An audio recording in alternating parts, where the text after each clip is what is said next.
being called out on stuff. That's so true. You know, retailers have been collecting data about our preferences and what we'd like to buy, but this really takes it to a very different level. So this is how it works. Facial recognition technology actually creates a map of your facial features and compares it to stored data, and this is how it can actually identify you. And there are a lot of uses for this technology. For example, it can detect sexual orientation with a 91% sexual orientation. Well, because you know it looks at facial features which we cannot even identify because they're so subtle. Gender, 93%, and this is 83%. And this is based on a study. However, when I use my son's Xiaomi phone, they have this facial recognition feature, and it's able to detect whether you're a female or a male, and it did this with 100% accuracy. But also, I mean, you could tell facial hair versus not facial. I mean, it's like, I think that one's a little... Well, even my girl, I was able to detect that, you know, she's a girl. Children, right. Even age, 100% of the time. But when it came to me, it was off about 10%, and I got really upset. So did they make you older than you are? A little bit older. About 3 years older. That it make me happy. Mood. And in the future, political inclination. It's just amazing. That's so what does this mean? Like, what, I mean, is this a good thing for our society, or, you know, again, it's a catch-22?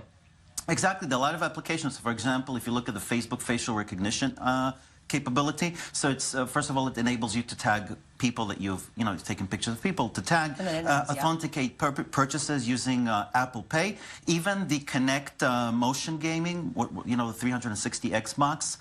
People play, kids play, and it's able to detect whether you're female or male, and it creates an avatar based on the technology. It's used in security check-ins at airports, detection of rare medical conditions like Down syndrome, contactless payments in KFC in China, and Cali Burger, which we've mentioned in the U.S. So really a wide range of applications. Now, with all of the positives, I mean, is there, you know, fears about, like, just security? I mean, look at everything that's going on, you know, with Facebook right now. I mean, there will be a need to kind of make it not lawless. You know what I mean? Like, exactly. So there's really no law in place right now, but people are concerned about identity theft, which could really happen easily. It could also be a medium for discrimination, because if somebody can know what my political views are, I can be discriminated against. Can it tell race, too?